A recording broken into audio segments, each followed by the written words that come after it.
L'histoire commence alors qu'un assassin se prépare pour une mission. Son nom est Ryota, et il est choqué de trouver un autre tueur à gages à proximité, mais ce qui est le plus frappant, c'est que c'est l'infâme assassin silencieux.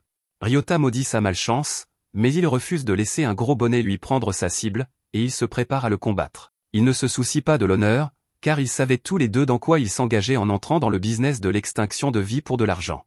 Ryota lance son shuriken sur l'assassin silencieux, mais il est incrédule quand il rate sa cible, on ne sait comment.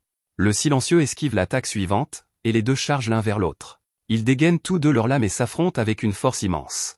Un combat à l'épée s'ensuit, mais l'assassin silencieux a une sorte d'outil qui lui permet de désarmer son adversaire. Dépourvu d'épée, Ryota se tourne rapidement vers ses shurikens à courte portée, mais le silencieux est capable de les esquiver, on ne sait comment.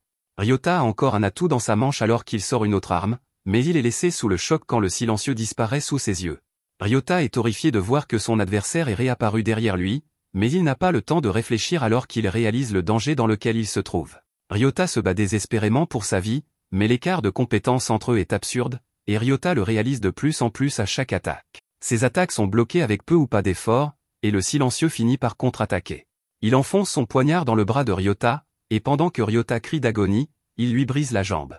Ryota est sûr d'avoir porté plus d'attaques contre son adversaire, mais il est clair maintenant que cela n'a pas d'importance face à l'assassin silencieux.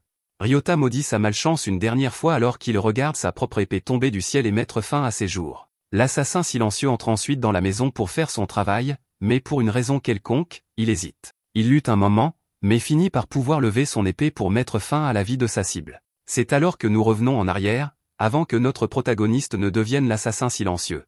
Son nom est Akira, et il est dans une classe remplie d'autres étudiants. Les autres étudiants socialisent entre eux, discutant de leurs projets pour la journée, mais Akira est assis isolé, lisant un manga. Son camarade de classe Satu dit qu'il s'intéresse aussi au isekai comme celui qu'Akira lit, mais Akira s'empresse d'expliquer qu'il lit juste ce qui est gratuit. Les autres étudiants ne savent même pas qui est Akira, bien qu'il soit dans leur classe depuis toute l'année, mais un autre étudiant s'exclame qu'il n'est tout simplement pas du genre à marquer les esprits. Ce fait n'est pas une surprise pour Akira, qui est bien conscient de sa façon de passer inaperçu dans la plupart des situations.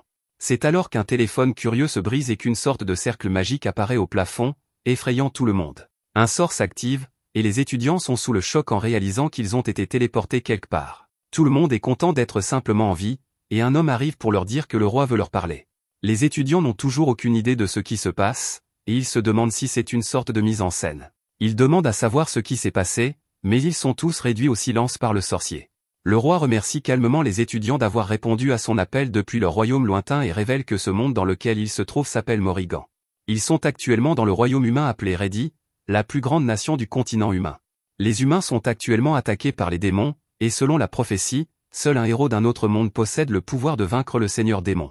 Les étudiants sont complètement perdus, mais Akira a de vastes connaissances des histoires d'isekai. Elles sont remplies d'aventuriers, de héros et de compétences surpuissantes, alors Akira sourit alors qu'il ressent un frisson pour ce qui l'attend. Le sorcier déclare qu'il est temps d'identifier qui est le héros parmi eux, et il ne peut y en avoir qu'un. Les étudiants devront toucher une boule de cristal et dire le mot aux statues dans leur esprit afin de découvrir quelle est leur classe. Le premier étudiant s'avance avec empressement pour essayer, mais il est déçu de voir qu'il n'est pas un héros et n'est qu'un dresseur d'animaux. Malgré le titre peu glorieux, le sorcier explique que ses statistiques de départ dépassent de loin celles d'une personne moyenne dans ce monde, et il est sûr que ce gamin entrera dans la légende aux côtés du héros. Plusieurs autres étudiants essaient, et ils obtiennent des titres comme guérisseurs et désenchanteurs. Il reste encore beaucoup d'étudiants à passer, mais le sorcier explique que même avant de toucher la boule de cristal, les étudiants peuvent voir leurs statistiques simplement en disant statue dans leur tête. Satu découvre qu'il est un mage du vent, et Akira révèle qu'il est un assassin. Satu dit que cela lui convient parfaitement parce que beaucoup d'étudiants n'avaient même pas réalisé qu'Akira était dans leur classe. C'est alors qu'Akira remarque qu'il y a une énorme disparité entre ses statistiques et celles des autres étudiants. Il a des chiffres beaucoup plus élevés qu'eux et bien plus de capacités. C'est au tour de Satu, alors il touche la boule de cristal, et tout le monde est émerveillé car elle révèle qu'il est le héros. Cela n'est pas une surprise pour le sorcier, car Satu avait des statistiques exceptionnelles. Normalement, les gens n'ont qu'environ 500 points d'attaque même au niveau maximum, mais Satu en a presque le double. Les autres étudiants ne sont pas surpris non plus, car Satu a toujours été intelligent, athlétique et populaire. Après avoir vu les statistiques du héros, Akira est encore plus confus par la hauteur de ses propres statistiques, d'autant plus que personne d'autre n'est même proche. Akira ne peut s'empêcher de penser que quelque chose ne va pas, et il se demande s'il dit même la vérité au sujet du seigneur démon. Akira ne connaît strictement rien de ce monde, donc révéler ses statistiques anormales maintenant pourrait s'avérer problématique. Heureusement, en tant qu'assassin, Akira a une capacité appelée dissimulation de présence, et il espère qu'elle peut le sortir de cette situation. Akira l'active et est content de voir qu'il a disparu de la vue de tous, et Satu ne peut même plus le voir. Le test de la boule de cristal se termine sans qu'Akira ait même besoin de le passer, alors il passe à l'étape suivante. On leur donnera tout l'équipement dont ils ont besoin, et des chambres ont été préparées pour qu'ils puissent dormir. Tout le monde se dirige vers ces chambres, mais Akira remarque une caméra dans le couloir, et il réalise qu'ils sont surveillés. On ne leur a pas dit cela, donc cela rend Akira plus certain qu'il cache quelque chose. Akira trouve une chambre que personne ne s'est même donné la peine de nettoyer, ce qui signifie qu'il ne s'en soucie pas, et il est peu probable que quelqu'un le trouve. Akira trouve des vêtements qu'un assassin porterait, et il se prépare à obtenir plus d'informations. Il se dirige à l'extérieur, où le paysage solidifie le fait qu'ils sont vraiment dans un autre monde. Akira s'étonne lui-même de son propre athlétisme alors qu'il se rend au sommet du château, et il détermine qu'il doit avoir reçu le bonus stéréotypé d'invocation. C'est alors qu'il entend quelque chose et dissimule sa présence. Akira peut entendre le roi, qui qualifie les étudiants de gamins. On lui dit que les étudiants ne sont que des enfants d'un monde sans magie, et qu'ils ne poseront pas de problème. Le roi est content d'entendre cela et déclare qu'ils procéderont comme prévu. Son seul message, cependant, est que les étudiants ne doivent pas être autorisés à entrer dans les archives du château, car il ne veut pas qu'ils en apprennent trop. Après le départ de la princesse, nous voyons qu'Akira s'est discrètement placé derrière le roi, et ses soupçons ont été confirmés. Il ne sait pas ce qu'il cherche, mais il sait qu'il prépare un mauvais coup. Réalisant seulement maintenant la mortalité silencieuse derrière ses nouvelles compétences, Akira comprend qu'il pourrait facilement mettre fin à la vie du roi. Il a pu marcher droit vers la personne la plus gardée de ce monde sans qu'une seule personne ne le remarque, et sa vie est maintenant entre les mains d'Akira. Akira ne le fait pas, cependant, et disparaît simplement. Le lendemain matin, tout le monde profite du petit déjeuner, mais Akira est toujours dissimulé. Il se demande s'il devrait annuler sa dissimulation et dire à tout le monde ce qu'il a vu, mais il n'est pas sûr qu'ils le croiront. C'est alors que Satu dit à tout le monde qu'ils devraient tous travailler ensemble. Ils ont reçu de grands pouvoirs après être venus dans ce monde, et ils pensent qu'ils devraient les utiliser pour aider les gens. Satu prévoit de vaincre le seigneur démon comme le roi l'a dit, et il veut que les autres l'aident. Tous les étudiants sont motivés par son discours, mais Akira le voit différemment. Ils supposent tous que le roi et la princesse sont leurs alliés, et ils sont même excités à l'idée de faire ce qu'on leur a demandé. Cela rend clair pour Akira qu'il sera difficile de les convaincre de la vérité. Plus tard, les étudiants sont présentés à Mitre, le commandant des chevaliers connu sous le nom de Dernier Bastion. Son bras droit, nommé Gilis, pense qu'il a l'air prétentieux, mais ils ont des questions plus importantes à discuter. Mitre révèle que les héros commenceront leur entraînement, et dans un mois, ils entreront dans un donjon pour tester leurs capacités. Akira, bien sûr, reste dans l'ombre et détermine qu'il devra obtenir plus d'informations sur ce donjon. Mitre s'éclipse un moment, et Akira est stupéfait quand il lui parle. Akira n'a jamais annulé une dissimulation de présence, alors il se demande si cela a une durée maximale qui vient de s'épuiser. Il est encore plus surpris, cependant, quand Mitre l'assure que sa dissimulation de présence est toujours active et révèle que ses yeux sont juste un peu spéciaux. Les yeux de Mitre sont mystiques, et ils sont capables de percevoir les différences de température. Akira n'a d'autre choix que de se battre pour dissimuler son identité, mais Mitre le calme en disant qu'il ne parlera pas de lui au roi ou à la princesse. Akira s'empresse de souligner que Mitre est de leur côté, mais Mitre explique que les choses sont compliquées entre eux. Mitre demande à Akira de ne pas le dire au roi, et Akira a le sentiment qu'il peut lui faire confiance. Akira révèle qu'il veut voir les archives parce qu'il ne sait rien de ce monde, encore moins de la magie ou des compétences. Mitre se demande à quel niveau se trouve la compétence dissimulation de présence d'Akira, et il est choqué d'apprendre qu'elle est déjà au niveau maximum. Cependant, la plupart des autres compétences d'Akira ne sont qu'au niveau 1, et il n'a aucune idée de comment les augmenter. Mitre propose de l'enseigner personnellement et explique qu'Akira ne trouvera pas ce qu'il cherche dans les archives. Akira est excité par l'offre et l'idée de devenir plus fort dans ce nouveau monde, mais il doit encore trouver le moyen de retourner dans son propre monde, car sa famille l'attend. Mitre comprend parfaitement l'importance de la famille, mais malheureusement, il ne sait pas comment Akira peut revenir. En fin de compte, Mitre souligne qu'Akira devra de toute façon devenir plus fort. Si sa vie prend fin avant qu'il ne rentre chez lui, alors ses efforts auront été gaspillés. Au moins, Mitre assure à Akira qu'il peut l'aider à devenir un excellent assassin. Akira n'aime pas accepter des faveurs gratuitement, alors Mitre dit qu'il peut le rembourser en lui racontant des histoires de son ancien monde. Akira accepte les termes, et les deux hommes se présentent formellement. Grâce à Mitre, Akira apprend qu'en plus des humains et des démons, ce monde a aussi des elfes et des peuples bêtes. Mitre lui fait suivre un entraînement qu'Akira trouve douteux, mais Mitre l'assure que les pompes sur le bout des doigts avec des pierres sur le dos est la meilleure façon d'améliorer ses compétences. Éliminer des monstres est la seule façon de monter de niveau dans la classe d'une personne, mais les compétences peuvent être montées en niveau avec de l'entraînement. Un peu plus tard, Gillis informe Mitre que les étudiants progressent bien, mais sa charge de travail est importante. La plupart des responsabilités lui incombent parce que Mitre se concentre entièrement sur l'entraînement d'Akira, mais Mitre dit qu'il ne peut s'en empêcher parce que les histoires de l'ancien monde d'Akira sont si divertissantes. Akira est aussi très intéressant parce que sa compétence dissimulation de présence est au niveau maximum. Ce fait choque Gillis parce que seul le tout premier héros de l'histoire a été capable d'accomplir cet exploit. Akira arrive, alors Gillis s'excuse, et Akira révèle qu'il s'est faufilé dans les archives chaque nuit pour lire. Il a lui-même soif de connaissances, et il est tombé sur ce qu'il décrit comme un petit livre effrayant. Mitre connaît bien ce livre, car c'est lui qui l'a écrit. Il contient les plans d'un coup d'État, mais Mitre l'a déguisé en livre de recettes pour le cacher dans les archives. Mitre savait en fait qu'Akira le trouverait éventuellement, et il est content de pouvoir révéler plus de choses sur ce qui se passe. Il explique que le roi est brisé au-delà de toute réparation et est prêt à payer un prix horrible pour changer les règles du monde. On ne peut pas le laisser faire ce qu'il planifie, mais les chevaliers ont une dette envers la famille royale. D'après ce qu'il a lu, il a pu dire que Mitre cherche une fin pacifique au règne du roi, mais Akira pense qu'il serait plus facile s'il éliminait le roi lui-même. Akira n'a aucun lien avec ce monde, donc rien ne l'en empêche. Akira révèle qu'il en a eu l'occasion la première nuit où ils ont été invoqués, mais il n'a tout simplement pas pu le faire. Mitre dit qu'il a en fait le bon choix parce que le fardeau de mettre fin à la vie de quelqu'un est lourd à porter. Akira peut être un assassin, mais Mitre dit que cela ne signifie pas qu'il est obligé de prendre la vie de qui que ce soit. Mitre lui ordonne de ne pas verser de sang, surtout s'il a l'intention de retourner dans son ancien monde. Akira est d'accord, car sa mère et sa petite sœur seraient sûrement déçues s'il rentrait chez lui en tant que tueur. Mitre lui dit d'être un assassin qui respecte la vie afin qu'il puisse retourner vivant auprès de sa famille. Akira ne peut pas comprendre pourquoi Mitre veille autant sur lui, et Mitre révèle que c'est parce qu'il attend beaucoup de lui. Lors de l'invocation, Akira n'a pas simplement suivi les autres. Au lieu de cela, il a utilisé son cerveau et a décidé de la meilleure ligne de conduite. Seul quelqu'un qui a enduré beaucoup d'épreuves et les a toutes surmontées est capable de cela. Akira sait très bien ce qu'il veut dire, car il explique qu'il a vécu dans l'ombre toute sa vie et que personne ne l'a jamais remarqué.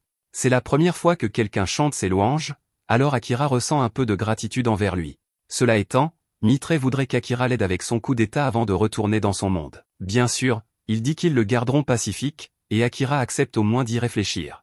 Un peu plus tard, nous voyons que le mois est écoulé, et il est temps pour les étudiants d'aller dans le labyrinthe. Alors qu'ils traversent la ville, les étudiants sont vénérés comme des héros. Akira est étonné par le nombre de personnes, et il ne peut pas croire qu'ils soient tous venus juste pour les voir aller au donjon local. Akira repère une fille au loin, et elle est stupéfaite quand Akira apparaît instantanément derrière elle. Il aimerait savoir pourquoi elle les regarde avec insistance, alors elle explique que tout le monde le traite, lui et ses amis, comme des héros. Le problème est que ces héros ignorent tout ce qui a été sacrifié pour les invoquer ici. Akira n'a aucune idée de ce dont elle parle, mais la fille n'a pas envie d'expliquer. Au lieu de cela, elle dit qu'ils se reverront quand il découvrira la vérité par lui-même. Elle part, mais Akira est sûr que ce ne sera pas la dernière fois qu'ils se rencontreront. Dans le labyrinthe, nous voyons que les étudiants ont déjà subi de nombreuses rencontres avec des monstres. Un étudiant est terrifié quand il déclenche un autre piège, mais Akira est là pour éliminer la menace. Mitre décide que c'est le bon moment pour se retirer et dit que tout le monde a bien fait pour une première fois. Mitre utilise son épée divine pour ouvrir un chemin, et tous les étudiants se précipitent dehors. Malheureusement, ils sont accueillis par encore plus de monstres, mais Satou se souvient que la princesse lui a donné une bombe fumigène qui tiendrait les monstres à distance. Quand il la lance, Satou est content de voir que cela a fonctionné, mais quelque chose ne va pas. Au lieu de repousser les monstres, elle semble les avoir transformés en quelque chose de plus féroce. Gillis arrive, horrifié de voir un minotaure, car un de ceux-ci ne devrait pas être dans les étages supérieurs. Akira n'hésite pas un seul instant et passe à l'action, se frayant un chemin vers le dos du minotaure. Il enfonce sa lame dans la bête, mais tout le monde est choqué quand son poignard se brise. Akira est forcé de reculer, alors Satou propose de l'aider, mais il est clairement trop blessé. Ses bras sont cassés, alors Akira lui dit de ne pas se forcer, mais Satou rétorque que s'il ne protège pas la classe, alors qui le fera? Akira retourne au combat et rappelle à Satou qu'il est le héros choisi. Son pouvoir est pour sauver le monde, donc il doit être protégé aussi. Akira explique que tous les autres peuvent se débrouiller seuls, car c'est pour cela qu'ils ont suivi autant d'entraînement. Satou ne peut pas accepter son propre échec, et il commence à craquer. Akira pense à la façon dont Satou a toujours été responsable, mais la responsabilité qu'il porte maintenant est trop lourde pour une seule personne. Pourtant, le désespoir de Satou semble aller trop loin, alors Akira demande à la désenchanteuse de lancer son sort sur lui. Son sort de dissipation retire quelque chose de l'esprit de Satu, et elle est stupéfaite de voir que Satu était maudit. Akira la laisse continuer à le dissiper, et il se précipite de retour au combat. Mitre est choqué quand Akira révèle qu'il va utiliser une certaine attaque sur laquelle ils ont travaillé, et Akira dit que c'est pour pouvoir survivre. Akira se rend à un certain endroit, et Mitre lui dit d'attendre son signal. Le chevalier utilise alors son attaque éclair pour infliger des dégâts massifs à la bête et la bloquer sur place. Nous voyons qu'Akira s'est rendu sur son dos, et il active sa magie d'ombre. La magie des ombres d'Akira transforme une ombre en une mare sombre et circulaire sous ses pieds. Akira peut manipuler l'ombre, la pliant à sa volonté, mais il n'a pas encore appris à la contrôler totalement. Il a du mal à l'utiliser contre la bête, alors Mitre décide qu'il devra se battre à nouveau lorsque la bête se libère de son étourdissement. Le Minotaure s'apprête à attaquer Mitre, mais celui-ci est stupéfait lorsqu'Akira parvient à commander à son ombre d'arrêter le monstre. Bien qu'il en soit encore aux prémices de l'apprentissage de cette capacité, Akira est déjà capable de créer plusieurs pics d'ombre qui transpercent le Minotaure. Mais ce n'est pas tout ce que sa magie de l'ombre peut faire, car Akira lui ordonne d'entraîner la bête vers le bas, et ses pics d'ombre commencent à tirer le Minotaure dans son ombre. Akira doit encore faire beaucoup d'efforts pour contrôler correctement cette magie, mais il parvient à se pousser plus loin et à plonger le corps du Minotaure dans son bassin de ténèbres. Il ne reste plus que sa tête au-dessus du sol, alors Akira aiguise le bord de sa mare d'ombre pour séparer la tête de la bête de son corps. Les autres regardent avec un peu de crainte dans les yeux alors que l'attaque terrifiante d'Akira vient de démembrer sauvagement le Minotaure. Akira est complètement épuisé après cet exploit incroyable, mais quelque chose ne va pas. Il perd le contrôle de l'ombre, forçant Gillis à crier à tout le monde de reculer. Akira craint le pire alors qu'il lutte pour reprendre le contrôle, mais Mitre est là pour le rassurer en lui rappelant gentiment de se calmer. Akira écoute les paroles de son mentor, retrouve sa concentration et parvient à reprendre le contrôle de son ombre. Il met fin au sortilège d'ombre, mais son utilisation le laisse à bout de souffle. Mitre reconnaît à quel point l'utilisation d'une capacité aussi terrifiante est éprouvante, mais Akira souligne fièrement qu'il a réussi à survivre. Le groupe revient au château sans aucune perte, et Mitre déclare que tout cela est grâce à Akira. Akira, quant à lui, attribue tout le mérite à son mentor, car c'est grâce à lui que son ombre n'est pas devenue incontrôlable. Ce n'était toutefois pas une grande surprise, car le sort avait failli devenir incontrôlable pendant l'entraînement. Mitre dit que cela reste un grand mystère, car il n'avait jamais entendu parler d'une compétence supplémentaire appelée magie de l'ombre avant de rencontrer Akira. Elle est manifestement très puissante, mais son efficacité et son contrôle laissent à désirer. Mitre pense qu'il devrait être plus prudent à l'avenir lorsqu'il l'utilise, et Akira est d'accord, car il doit encore s'entraîner pour la contrôler. Mitre donne ensuite à Akira un katana, une arme fabriquée par le tout premier héros lui-même. Bien sûr, Akira se demande pourquoi Mitre le lui donne plutôt qu'aux héros actuels, alors Mitre lui explique que le héros possède déjà l'épée sacrée. Mais surtout, Mitre ne veut pas que quelqu'un le sache, car il l'a volé dans le trésor du royaume. Akira est choqué d'apprendre cela, mais il remercie son mentor pour ce cadeau. La lame a été gravée par le premier héros, qu'il a baptisé « Dieu de la nuit ». Toutes ces discussions sur le premier héros rappellent à Akira que le héros actuel était en mauvais état dans le donjon. Mitre révèle que la malédiction qui l'afflige est vicieuse et refuse d'être dissipée. Cela ne semble pas non plus être un accident, et Mitre a une bonne idée de qui en est responsable. Cette nuit-là, nous voyons la princesse pratiquer une sorte de magie noire tout en déclarant que Satu serait un faux héros et une marionnette. Soudain, elle est prise au dépourvu lorsqu'Akira apparaît de nulle part pour détruire son cristal noir. Elle exige de savoir qui il est, mais Akira l'ignore et déclare que sa mission de libérer le héros de sa malédiction est enfin accomplie. La princesse le réprimande pour être entré dans la chambre d'une dame sans permission, mais Akira ne plaisante pas. Il pointe son épée vers sa gorge et lui fait remarquer qu'elle n'est pas une dame, mais plutôt une sorcière, et il exige de savoir pourquoi elle a jeté un sort au héros. La princesse explique que tout ce qu'elle fait, c'est pour le roi, alors Akira ne peut que se demander pourquoi elle obéit à ses ordres. Malheureusement, aucune de ces questions ne trouve de réponse, car la princesse ne cesse de répéter que tout ce qu'elle fait, c'est pour le roi. Cela ne le mène nulle part, alors Akira décide simplement de partir. Malheureusement, après son départ, nous voyons que la princesse a caché plusieurs autres cristaux noirs, chacun correspondant à un héros invoqué différent.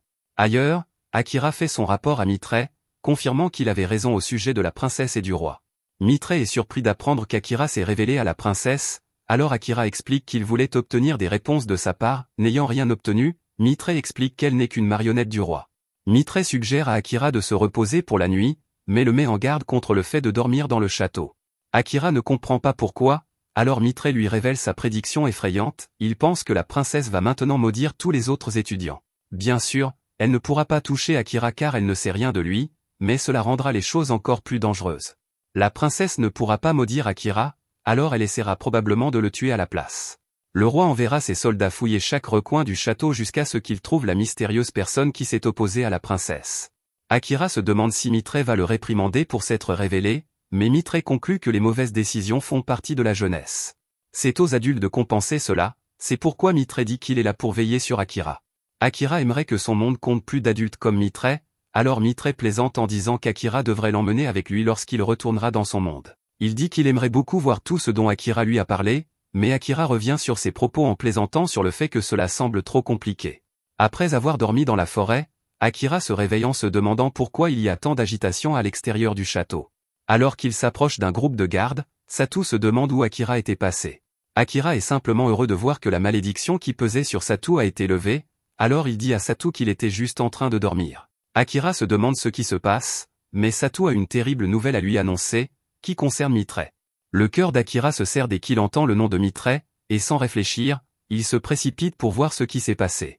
Malheureusement, seul le désespoir l'attend, car il trouve le corps sans vie de Mitre gisant sur le sol. Akira est anéanti de voir son mentor et seul ami immobile devant lui, un poignard enfoncé profondément dans la poitrine. Akira n'en croit pas ses yeux et supplie quelqu'un de lui dire ce qui s'est passé, mais quelqu'un lui dit d'arrêter de faire semblant. Ils disent qu'ils ne le croient pas et soulignent que le poignard qui a mis fin à la vie de Mitre est celui d'Akira. Akira s'empresse de leur rappeler que son poignard s'est cassé lorsqu'il combattait le Minotaure, mais il reste méfiant. Personne ne fait vraiment confiance à Akira, car il lui reproche de toujours disparaître et de ne se montrer que pour les entraînements, personne ne sait jamais où il va ni ce qu'il fait, et il est même apparu de nulle part dans le donjon. Akira est le plus secret de tous les élèves, et les autres pensent qu'il est le principal suspect. Heureusement, Satu prend sa défense en arguant qu'ils ne peuvent pas accuser Akira sans aucune preuve. Malheureusement, le roi ne veut écouter personne et déclare qu'Akira a commis le grave péché d'avoir tué le commandant des chevaliers. La princesse semble clairement prendre un peu trop de plaisir à cette situation, ce qui fait comprendre à Akira qu'il vient d'être piégé.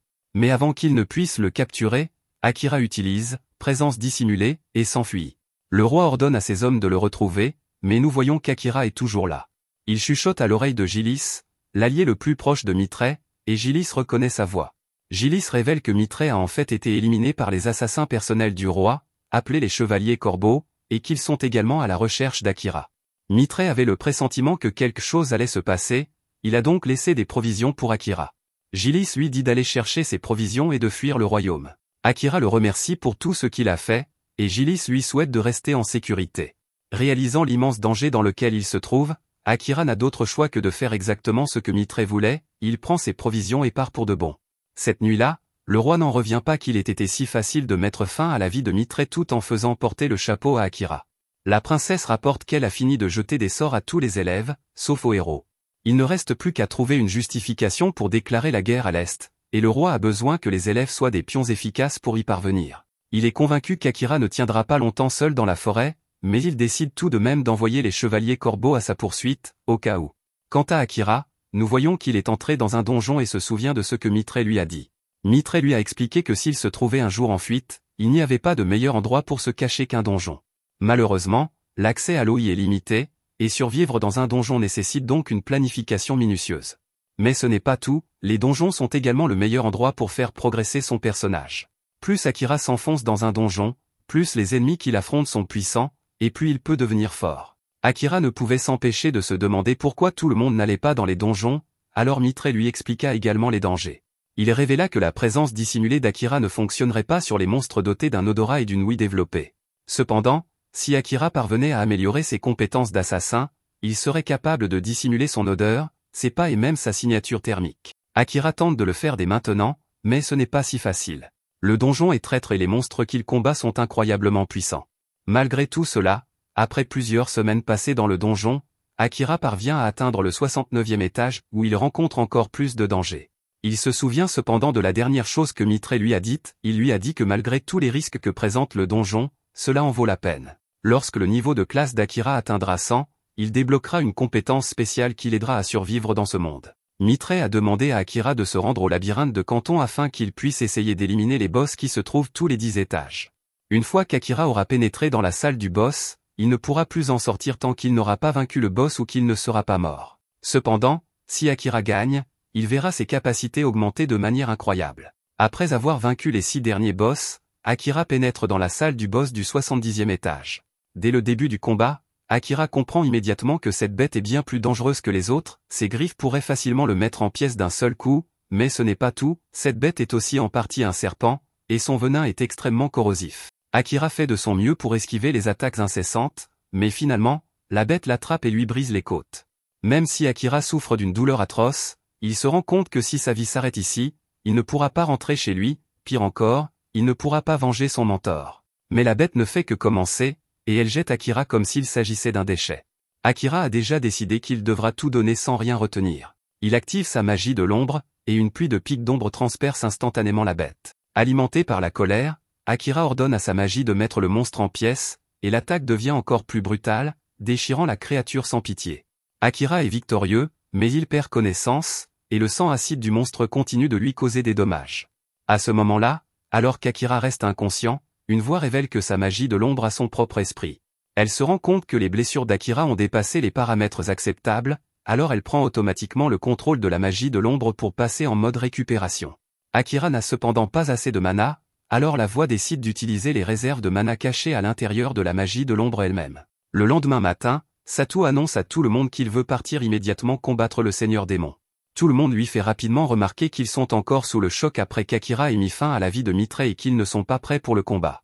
Les élèves sont tous très grossiers et dédaigneux, mais Satu soupçonne que c'est à cause de la malédiction de la princesse dont Gilis lui a parlé. Satu annonce qu'il devra y aller seul, mais quelques autres disent qu'ils l'accompagneront. Satu forme un groupe avec eux, mais il est surpris qu'ils aient été autorisés à partir si facilement. Bien sûr, c'est le roi qui voulait qu'ils vainquent le Seigneur Démon au départ, il est donc logique qu'il les laisse partir. Satu ne peut s'empêcher de se demander pourquoi les membres de son groupe ont décidé de l'accompagner, et il lui révèle qu'ils ont réussi à se libérer de la malédiction. Yuki est une des enchantresses, elle est donc résistante aux malédictions, et dernièrement, elle a développé la capacité de sentir quand quelqu'un d'autre est maudit. Elle a aidé à libérer certains des autres, mais Azaina a également joué un rôle dans cette libération. Il ne se souvient pas très bien de ce qu'il a fait, car c'était presque comme s'il était contrôlé, tout ce dont Azaina se souvient, c'est d'avoir été dans une pièce où il a brisé de nombreux cristaux. C'est tout, car il a utilisé le katana pour le faire, mais il n'a aucune idée d'où il venait. Nous apprenons ensuite que c'était l'œuvre de Gilis. Il possède un pouvoir de manipulation plus puissant que n'importe quelle malédiction lorsqu'il s'agit de contrôler des individus. Après avoir détruit les cristaux, Gilis déclare qu'il a pu exécuter la dernière volonté de Mitre et souhaite bon voyage aux héros venus d'un autre monde. Quant à Azaina, il réfléchit à la manière dont il doit se rapprocher d'Akira dès que possible. Il regrette de ne pas l'avoir fait plus tôt et se déteste de ne pas avoir pris la défense d'Akira lorsqu'il a été accusé. Un retour en arrière révèle qu'Azaina a en fait croisé Akira à l'extérieur de l'école. Akira travaillait, mais il ne voulait pas que quelqu'un le sache, en particulier sa petite sœur. Les deux garçons ont appris qu'ils avaient tous deux des petites sœurs dans la même classe, et ils ont été surpris de découvrir qu'elles étaient les meilleures amies. Les deux garçons n'ont jamais été très proches, mais Azaina comprenait Akira mieux que n'importe lequel de leurs camarades de classe. De retour avec Akira, celui-ci se réveille après s'être souvenu d'Azaina, et il espère que celui-ci va bien. Bien sûr, il espère la même chose pour sa mère et sa sœur, mais il se souvient rapidement qu'il y a des choses plus urgentes. Il est surpris de constater qu'il ne ressent aucune douleur et vérifie son écran d'état. Ses statistiques ont considérablement augmenté depuis qu'il est entré dans le donjon, mais le plus choquant est que ses points de vie sont presque au maximum, il était pourtant certain que ses côtes étaient cassées et que le poison se propageait rapidement. Son écran indique également que sa magie de l'ombre est désormais au niveau 5, alors qu'elle n'était qu'au niveau 3 avant d'entrer dans la salle du boss, cela signifie qu'elle a gagné 2 niveaux entiers rien qu'en l'utilisant une seule fois. De plus, elle lui semble plus facile à contrôler que la première fois qu'il l'a utilisée. Akira est certain qu'il se passe quelque chose d'étrange avec sa magie de l'ombre, mais tout ce qu'il peut faire pour l'instant, c'est continuer à avancer. Akira descend jusqu'au 75e étage où il rencontre un monstre visqueux.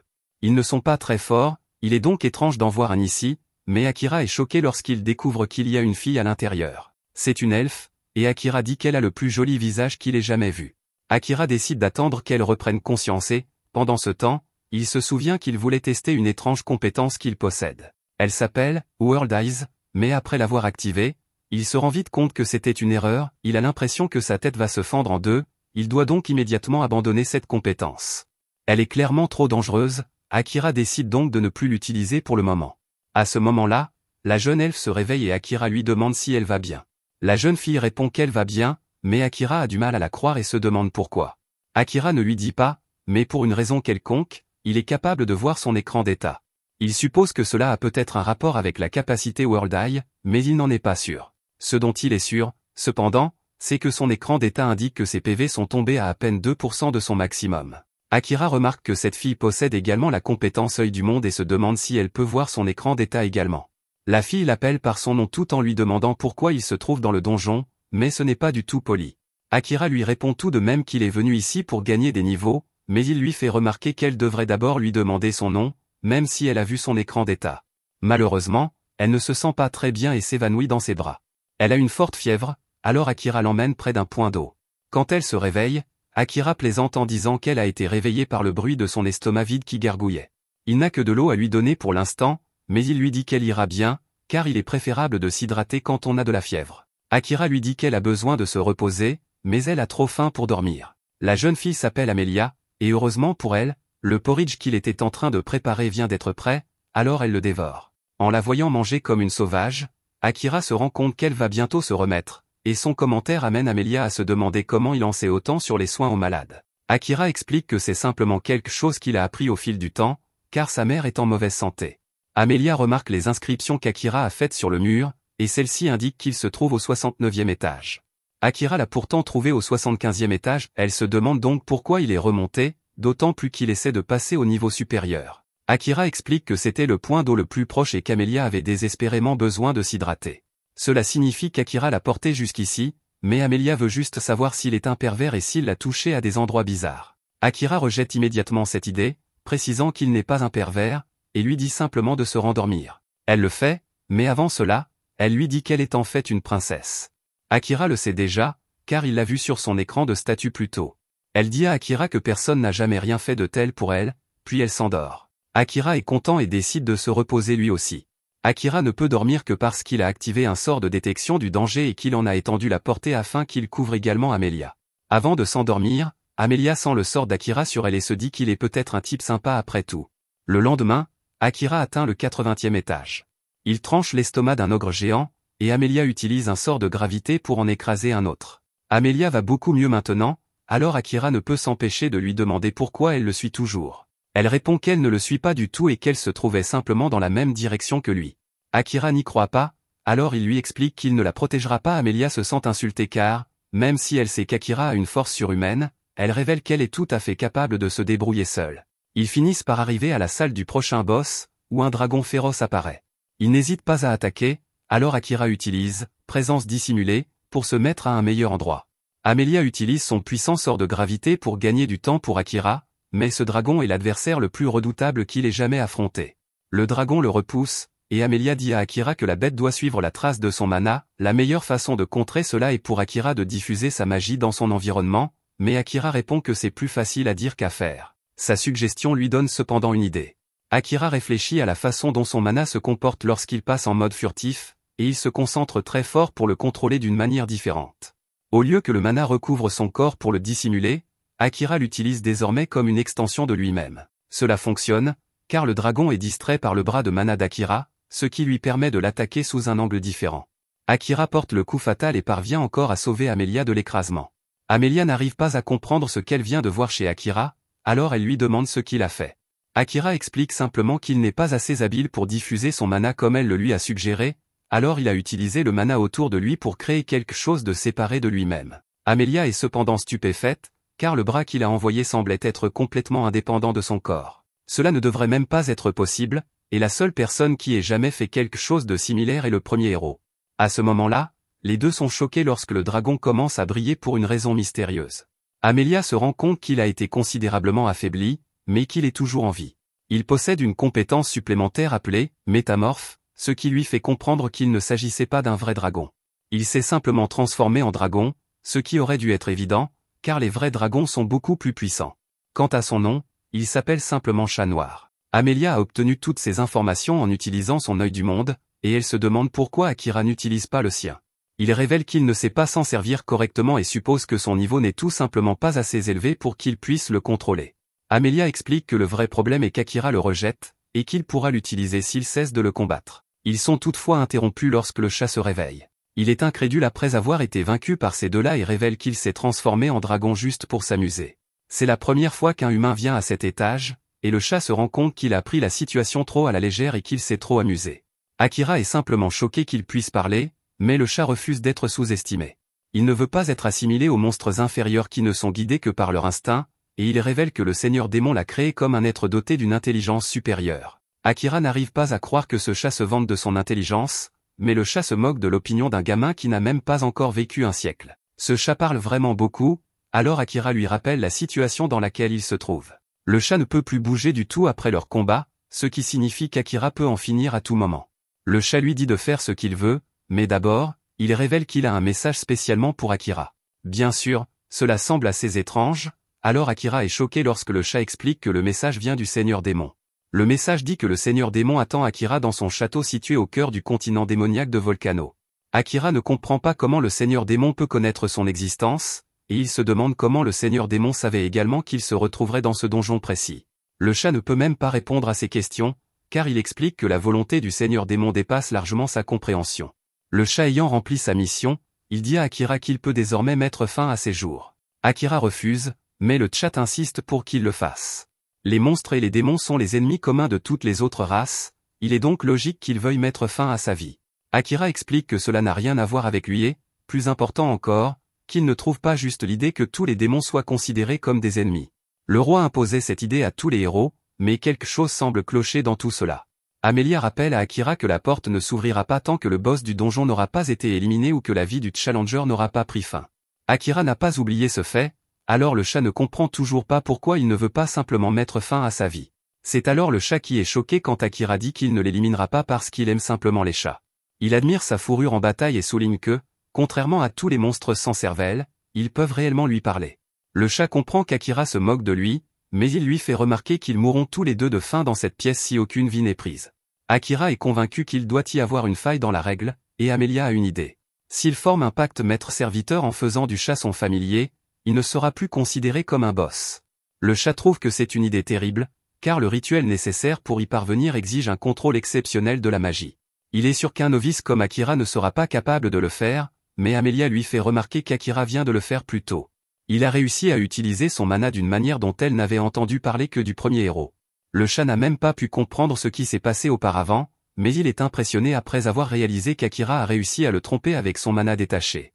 Amelia est certaine qu'Akira peut accomplir le rituel, mais la question reste de savoir s'il va réussir ou non.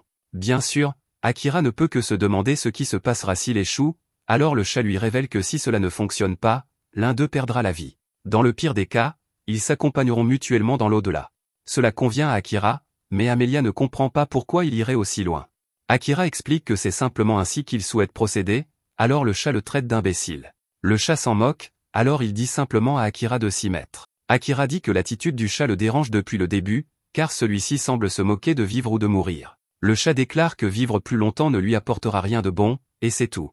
Akira accepte cette réponse et demande quelles sont les étapes à suivre pour accomplir le rituel. Tout d'abord, Akira doit lui donner un nouveau nom. Après mûre réflexion, il le baptise Yoru.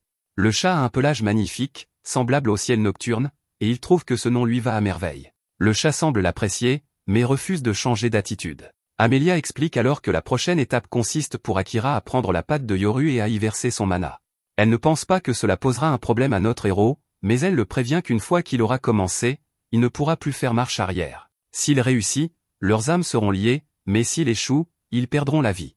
Amelia est extrêmement inquiète, mais Akira lui assure qu'il survivra. Akira commence le rituel et aperçoit ce qui se trouve à l'intérieur de l'âme de Yoru. Tout est calme au début, mais cela se transforme rapidement en une vision terrifiante d'une ville en feu. Yoru est là, semant la terreur dans la ville et mettant fin à la vie des gens. Akira exige que Yoru s'arrête, mais Yoru se contente de l'attaquer. Akira est blessé et Yoru lui dit de dégainer son épée afin qu'il puisse mettre fin à sa vie. Yoru prévient Akira que si son âme meurt ici, son corps deviendra un cadavre vivant dans le monde extérieur. La seule façon pour lui de s'en sortir vivant est de tuer Yoru. Yoru fait alors preuve d'une puissance incroyable en attaquant Akira, et Amelia peut sentir la douleur qu'Akira ressent. Yoru est ravi quand Akira commence à riposter, et il lui rappelle qu'il doit l'éliminer s'il veut vivre. Yoru prépare ses griffes pour sa prochaine attaque, mais il est stupéfait quand Akira les utilise simplement pour se poignarder la poitrine. Yoru est sans voix, car il ne comprend pas ce qu'Akira essaie de faire. Tout ce qu'Akira a à faire, c'est de l'éliminer, mais Akira refuse une fois de plus. Akira ne prendra pas la vie de Yoru, et il voit bien que Yoru ne veut prendre aucune vie non plus. Yoru lui rappelle qu'il est un monstre, mais Akira souligne qu'aucune règle n'impose aux monstres de mettre fin à la vie d'autres races. Yoru répond que c'est simplement leur instinct, et que même avec l'intelligence, leur instinct ne disparaît pas. Akira entend tout ce qu'il dit, mais il comprend qu'au fond de lui, Yoru en a assez. Akira lui dit de ne pas s'inquiéter, car à partir de maintenant, il veillera sur Yoru, et il n'aura plus jamais à faire ce qu'il a fait à la ville. Ces paroles touchent Yoru au plus profond de lui-même alors que le monde commence à disparaître. Les deux se retrouvent devant un soleil levant, et Yoru s'assoit joyeusement dans les bras d'Akira. Akira retourne dans le monde extérieur, où Amelia est soulagée de le voir encore en vie, mais Akira s'inquiète pour Yoru. En touchant le chat, il s'aperçoit qu'il a désormais une crête sur la main, qui correspond à celle sur la tête de Yoru. Amelia est ravie de voir que le rituel a réussi et que l'âme d'Akira est désormais liée à celle de Yoru. Yoru est beaucoup plus heureux maintenant, car il explique qu'il est devenu curieux et qu'il aimerait voir où Akira finira dans ce monde. Yoru est satisfait de son nouveau nom et reconnaît Akira comme son nouveau maître. Il promet de lui rester fidèle pour l'éternité et jure de lui consacrer sa vie. Amelia se présente, et Yoru lui témoigne également son respect, car elle est la compagne de son maître. Ainsi, le plan d'Amelia s'avère être un succès, car un cercle magique apparaît pour leur permettre de sortir. Le labyrinthe a reconnu que Yoru n'est plus un boss, et ils peuvent désormais partir. Amelia prend un moment pour admirer Akira, et Akira exprime son intérêt pour passer au niveau suivant. Malheureusement, Yoru ne peut toujours pas bouger après leur combat, ils devront donc attendre. Heureusement, le portail restera ouvert jusqu'à ce qu'ils l'utilisent, et aucun monstre n'entre dans la salle du boss de toute façon. Amelia décide qu'ils devraient discuter amicalement pendant qu'ils attendent, et Yoru est d'accord. C'est le moment idéal pour faire connaissance, et Akira est ravi de voir que sa nouvelle compagne se sent déjà à l'aise. De retour à l'extérieur, Satu et les autres héros arrivent dans un endroit appelé Yamato. Cet endroit est encore plus incroyable qu'ils ne l'imaginaient, car ils ont entendu dire qu'il avait été fondé par un héros venu d'un autre monde, tout comme eux. Les garçons admirent la beauté des filles lorsqu'elles enfilent leur kimono et dégustent des plats qui leur rappellent leur ancien monde. Après s'être laissés aller à la nostalgie, Satu annonce qu'il est temps d'évaluer leur situation. Ils sont fauchés, ils vont donc devoir trouver du travail rapidement. L'un d'entre eux suggère qu'ils deviennent aventuriers, car on lui a dit qu'il pourrait accepter des quêtes immédiatement après s'être inscrit à la guilde. Satu trouve que c'est une bonne idée, ils passent donc au point suivant. Ils ne savent pratiquement rien de ce monde, ils doivent donc parler aux gens et se procurer des livres pour apprendre. Ils veulent toujours trouver un moyen de rentrer chez eux, alors Satu leur révèle ce qu'ils pensent être la solution. Il n'en est pas certain, mais il pense que vaincre le Seigneur Démon est le moyen le plus rapide de rentrer chez eux. Les autres sont choqués par cette déclaration et demandent des explications. Satu leur rappelle que c'est le roi et la princesse qui les ont invoqués ici, c'est pourquoi ils pensent qu'ils savent comment les renvoyer chez eux. S'ils gagnent des mérites en battant le Seigneur Démon, il est sûr qu'ils pourront négocier avec le roi. Ils ne peuvent pas non plus quitter le château pour toujours, car le reste de leurs camarades de classe s'y trouvent toujours. Satu explique ensuite qu'une fois qu'ils auront de l'argent et plus d'informations, il veut qu'ils se rendent directement sur le continent des démons. Asaina s'y oppose cependant, affirmant qu'ils doivent d'abord retrouver Akira. S'ils restent à Yamato, il est sûr qu'Akira trouvera le moyen de les rejoindre. Il est très important de le retrouver, car l'intuition d'Asaina lui dit qu'Akira est bien plus fort que tous. Affronter le Seigneur Démon sans lui reviendrait à sacrifier leur vie. Certains membres du groupe sont d'accord avec lui, mais un élève s'y oppose, rappelant à tout le monde qu'Akira a mis fin à la vie de Mitre.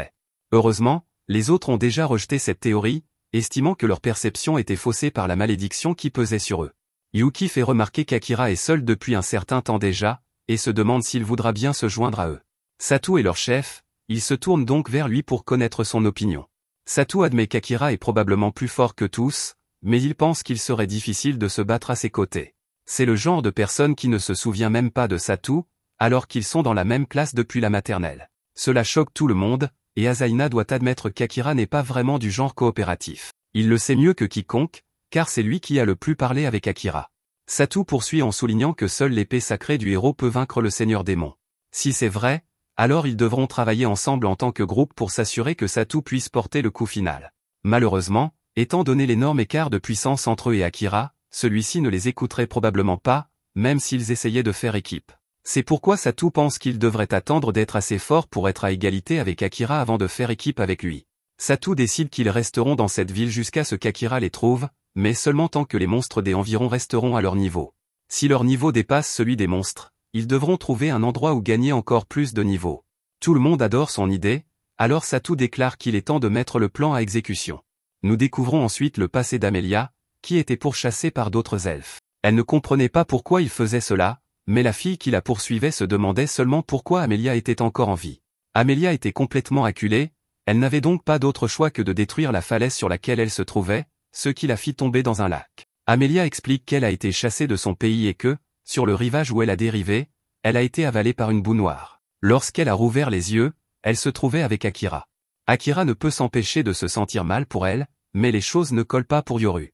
Les slimes ne s'attaquent pas aux humains, et même s'il l'avait avalé, il est impossible qu'il l'ait laissé intact dans son estomac. Amelia n'a aucune explication à donner sur ce qui s'est passé, mais elle est extrêmement reconnaissante envers ce slim, car c'est grâce à lui qu'elle a pu rencontrer Akira. Akira pense qu'elle devrait rentrer chez elle pour régler les choses avec son pays, mais elle répond qu'elle n'a pas de maison où retourner. La fille qui l'a chassée était sa petite sœur, alors Akira pense vraiment qu'elle devrait au moins essayer d'arranger les choses. Malheureusement, c'est justement à cause de la dispute entre Amelia et sa sœur qu'elle ne peut pas rentrer. Akira reconnaît que les choses sont toujours plus difficiles quand il s'agit de la famille, mais il souligne également que les choses finissent toujours par s'arranger parce que c'est la famille. Il le sait parce qu'il a lui-même une petite sœur. Akira se souvient alors d'une fois où il avait offert à sa sœur le dernier iPhone parce que l'écran de son ancien téléphone était fissuré depuis longtemps. Elle était cependant bouleversée, car elle avait remarqué qu'Akira avait l'air très fatigué ces derniers temps. Il était évident qu'il se surmenait, et elle n'aimait pas qu'il se sacrifie juste pour lui acheter quelque chose. Sa mère malade n'aimait pas voir sa fille pleurer, mais elle insistait pour essayer de comprendre ce que ressentait Akira. La sœur d'Akira a finalement reconnu ses sentiments et accepté son cadeau, mais elle lui a dit de ne plus se surmener à l'avenir. Akira dit maintenant à Amelia que les familles se disputent parfois, mais qu'elles se réconcilient toujours. Yoru se souvient que la famille d'Akira se trouve dans un autre monde, et il se demande s'il souhaite y retourner. Akira confirme qu'il souhaite rentrer parce qu'il veut revoir sa famille. Cependant, avant cela, il a quelque chose à faire. Son attitude change complètement, il devient très sérieux et explique que dans son ancien monde, il ne se démarquait pratiquement pas. Personne ne le remarquait vraiment, et cela avait été ainsi toute sa vie, alors quand il a obtenu son pouvoir de présence caché dans ce monde, cela lui a semblé logique. Cependant, il y avait une personne qui avait réussi à le trouver malgré tout et qui avait appris à Akira comment survivre dans ce monde. Malheureusement, cette personne a été tuée par une vile ordure. La rage d'Akira le submerge, et son mana noir émerge de tout son corps. Il a pris conscience que si Mitre ne s'était jamais impliqué avec lui, il serait peut-être encore en vie aujourd'hui. La colère vengeresse d'Akira sème la terreur chez les autres, et il déclare qu'il ne rentrera pas chez lui tant qu'il n'aura pas vengé Mitre. Akira se laisse rapidement envahir par cette haine, mais il revient à la réalité lorsqu'Amelia lui crie dessus. Yoru est également terrifié, il demande donc à son maître de réfréner ses intentions meurtrières. Akira s'excuse, et ses compagnons expliquent qu'ils ont entendu parler de Mitre. En effet, celui-ci était célèbre pour être le commandant des chevaliers d'une nation. À ce moment-là, Yoru est choqué quand Akira décide de détendre l'atmosphère en retirant son gant et en l'utilisant comme jouet pour chat. Yoru ne peut s'empêcher de vouloir jouer avec, ses instincts félins prenant le dessus. Akira explique qu'il jouait tout le temps ainsi avec les chats errants du quartier, mais Yoru lui fait remarquer qu'il n'est pas un chat errant. Amelia aimerait bien essayer elle aussi, et les deux prennent le temps d'admirer la douceur de la fourrure de Yoru. Akira ne plaisantait pas lorsqu'il disait aimer les chats, et Amelia explique qu'elle aussi en est fan. Yoru souhaite qu'ils prennent les choses plus au sérieux et rappelle à Akira que leurs âmes sont liées. Si l'un demeure, l'autre mourra aussi. Mais tout n'est pas si mal, car ils peuvent communiquer par télépathie, quelle que soit la distance qui les sépare. C'est encore mieux qu'un téléphone portable, et Amelia ne peut s'empêcher d'être jalouse. Elle admet être jalouse de la connexion entre Yoru et Akira, mais elle fait semblant de ne rien avoir dit après qu'Akira ne l'ait pas entendu. Peu après, Yoru est complètement guéri et le groupe est prêt à repartir. Yoru explique que même lui ne sait pas où mène la sortie et que seuls quelques démons possèdent encore aujourd'hui les connaissances nécessaires pour créer des cercles magiques. Comme il est si rare que seuls quelques démons puissent les créer, Akira décide qu'après avoir vengé Mitre, il se rendra en territoire démoniaque et les forcera à créer un cercle pour qu'ils puissent rentrer chez lui. Akira dit également qu'il s'arrêtera chez le Seigneur Démon afin de se porter garant pour Yoru. Amelia explique ensuite qu'elle a entendu dire qu'un cercle de téléportation bleu vous emmène à l'endroit que vous souhaitez. Si plusieurs personnes y entrent, le cercle choisira la volonté d'une seule personne, et toutes les personnes du groupe seront transférées à cet endroit. Akira fait remarquer que si cela est vrai, personne ne peut prédire où ils finiront. Amelia se moque de l'endroit où ils finiront, car elle déclare avec audace qu'elle ira bien tant qu'elle sera avec Akira. Akira est d'abord choqué, mais il ne comprend pas du tout ce qu'elle veut dire. Il pense qu'elle a dit tout cela parce qu'avec lui, elle n'aura jamais à se soucier de la nourriture. Avant d'entrer dans le cercle, Akira ne peut s'empêcher de se demander si cela le ramènerait chez lui, à sa vie paisible, s'il le souhaitait. Cette pensée lui traverse rapidement l'esprit, mais il la repousse immédiatement.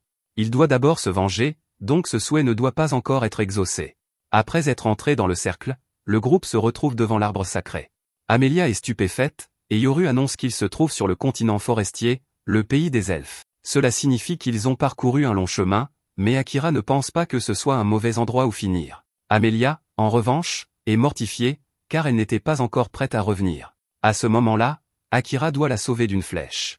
Amelia crie alors à Akira alors qu'il utilise un kunai pour dévier une autre flèche et charge l'attaquant.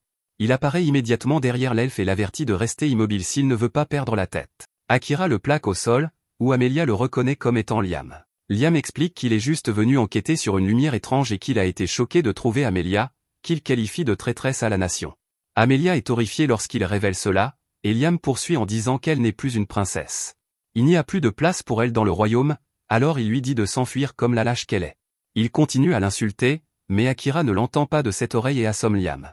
Akira explique qu'il déteste les gens qui racontent des choses qu'il n'a même pas demandées, et Amelia le remercie de l'avoir défendu. Malheureusement, Akira fait remarquer qu'il est arrivé trop tard, car ils sont déjà encerclés. Il y a des elfes partout, et la sœur d'Amelia apparaît de nulle part. Elle s'appelle Kilika et elle est déçue de voir qu'Amelia est revenue. Kilika est toujours furieuse qu'Amelia ait levé la main sur elle auparavant, alors elle déclare qu'Amelia va expier ses crimes cette fois-ci. Kilika déteste clairement sa sœur, et Akira se rend compte qu'il y a beaucoup plus de tension entre elles qu'il ne le pensait. Un regard sur le passé révèle un moment où Amelia regardait sa sœur entrer en combat, c'était un combat d'entraînement contre ses propres gardes, et Amelia ne pouvait s'empêcher d'admirer les incroyables talents de sa sœur. Amelia pensait que Kilika était bien plus impressionnante qu'elle, car Kilika s'améliorait chaque jour. Le garde d'Amelia lui rappela que même si Kilika était très impressionnante, c'était Amelia qui dirigerait un jour la nation elfique. Plus tard, Liam révéla qu'il ne voulait plus épouser Amelia. Comme il s'agissait d'un mariage arrangé, elle lui dit qu'il devrait en parler au roi. Kilika arriva et ne fit qu'empirer les choses en disant à Amelia qu'elle était ce qu'on appelait « l'enfant du fléau ». Finalement, Amelia fut accusée d'avoir commis un péché impardonnable, et personne ne l'écouta lorsqu'elle clama son innocence. Tout ce qui importait aux gardes, c'était de s'assurer que l'enfant de la peste ne monte jamais sur le trône, car celui-ci appartenait de droit à Kilika. De retour au présent, Amelia dit simplement à sa sœur qu'elle va partir, mais Kilika refuse de la laisser partir. Akira prend immédiatement sa défense en demandant à Kilika de modérer son agressivité, mais Kilika ne comprend pas pourquoi il prendrait la défense d'une criminelle. Akira se présente comme un assassin sympathique du quartier et explique qu'Amelia n'est qu'une personne qu'il a récemment rencontrée. Kilika ajoute la blessure infligée à Liam à la liste des crimes commis par Amelia, mais Akira en a assez d'écouter ses discours et exige de savoir pourquoi elle continue d'insulter Amelia. Kilika révèle qu'Amelia lui a donné du poison déguisé en potion de guérison. Personne n'a le droit de nuire à un membre de la famille royale, pas même un autre membre de la famille royale, donc Amelia doit être punie. Tous les gardes sont dégoûtés d'apprendre ce qu'Amelia a fait, mais Amelia insiste sur le fait qu'il s'agissait vraiment d'une potion de guérison. Personne ne la croit cependant, et Kilika remercie Akira d'avoir livré une fugitive. À ce moment-là, Kilika fait quelque chose avec ses yeux, et Amelia avertit Akira de ne pas les regarder. Mais il est trop tard, car Kilika déclare fièrement qu'elle a déjà utilisé son pouvoir d'hypnose, le cœur d'Akira lui appartient désormais, et il ne reste plus personne pour prendre le parti d'Amelia. Amelia fait preuve de courage pour la première fois en s'adressant avec colère à sa sœur. Elle lui demande de lever le sortilège d'hypnose et de s'excuser immédiatement auprès d'Akira. Amelia dit qu'il est mal de contrôler ses sentiments et que Kilika dépasse les bornes en lui enlevant cela. Kilika est choquée de la voir en colère pour la première fois et elle fait remarquer qu'Amelia ne s'est jamais emportée contre elle auparavant. À ce moment-là, les deux filles sont stupéfaites quand Akira leur dit de se calmer, car le sortilège d'abrutissement n'a même pas fonctionné sur lui. Cela n'est jamais arrivé à Kilika auparavant, alors Ned explique que le sortilège ne fonctionne pas sur quelqu'un d'un niveau beaucoup plus élevé. Kilika refuse de croire qu'un inconnu puisse être plus fort qu'elle, mais Akira s'en moque et veut juste qu'elle admette qu'elle a piégé sa propre sœur. Akira a appris à faire confiance à Amelia et doute qu'elle puisse faire du mal à une personne innocente. Kilika refuse cependant de le faire et ordonne à tous ses gardes d'éliminer Akira. Notre héros Akira se prépare à les éliminer tous à l'aide de ses pouvoirs d'ombre, mais leurs vies sont épargnées lorsque le roi arrive. Le roi exige de savoir ce qui se passe et fait taire un garde qui tente de dire qu'Amelia a commis un grave péché. Il veut entendre directement Kilika, mais celle-ci est prise au dépourvu, il était censé être en inspection et elle ne s'attendait pas à ce qu'il revienne si tôt. Le roi exige qu'elle lui réponde, alors les gardes prennent la défense de Kilika et soulignent qu'elle n'a rien fait de mal. Ils rejettent toute la responsabilité sur Amelia, mais le roi se rend compte que Kilika a utilisé un sortilège d'hypnose sur toutes les troupes. Il lui ordonne de le lever immédiatement et déclare qu'il prononcera sa punition plus tard. Le roi s'excuse auprès d'Akira pour le fait que sa fille ait tenté de l'attaquer avec un nombre écrasant de soldats, mais il demande également à Akira de partir immédiatement. Amelia tente d'expliquer qu'Akira lui a sauvé la vie en l'aidant à s'échapper du donjon, mais le roi s'en moque, quelle que soit la raison, les autres races ne sont pas autorisées à mettre les pieds sur le territoire des elfes. Amelia décide que dans ce cas, elle partira avec Akira, ce qui met le roi en colère. Qu'elle le veuille ou non, elle est sa successeur et il est de son devoir de diriger le royaume un jour. Akira intervient cependant en soulignant qu'Amelia est une personne à part entière et qu'elle a donc le droit de décider ce qu'elle veut faire. Le roi traite alors Akira d'étranger et lui dit de rester en dehors de cette affaire. Akira reconnaît qu'il est effectivement un étranger, mais cela lui facilite les choses, être un étranger signifie qu'il n'a pas à obéir aux ordres du roi, et Akira prévient qu'il est prêt à faire tout ce qu'il faut pour défendre le choix d'Amelia. Il s'agit là d'une menace claire, et le roi remarque ce qu'Akira vient de faire à Liam, il est évident qu'Akira est prêt à tout, alors le roi le défie de manière surprenante en duel. Le vainqueur aura le dernier mot, mais le roi déclare que Kilika se battra à sa place. Akira ne recule pas un seul instant, et ils se dirigent tous vers l'arène de combat située sous l'arbre sacré. En chemin, Akira se demande ce que signifie être l'enfant du fléau. La légende raconte que lorsqu'une paire de jumeaux royaux naît, l'un d'eux ne ressemble pas à ses parents, cet enfant est un enfant du fléau et il n'apportera que des calamités au pays des elfes. Ned pensait que c'était un mythe disparu depuis longtemps, mais le fait qu'Amelia soit née avec une couleur de cheveux et d'yeux différente de celle de ses parents a convaincu les gens que ce n'était pas un mythe. Akira l'a fait rougir en lui faisant remarquer que ses traits sont en fait très jolis. Juste avant le combat, Amelia prévient qu'Amelia est la plus grande épéiste elfe vivante. Akira est surpris d'entendre à quel point Amelia admire sa sœur maléfique, alors Amelia lui explique qu'elles étaient en fait très proches autrefois. Amelia a vu de ses propres yeux à quel point Kilika travaillait sans relâche pour s'améliorer, et Amelia aime toujours sa sœur. Le roi ordonne à Kilika de prouver qu'elle est digne de la royauté lors de ce combat, et elle promet de gagner.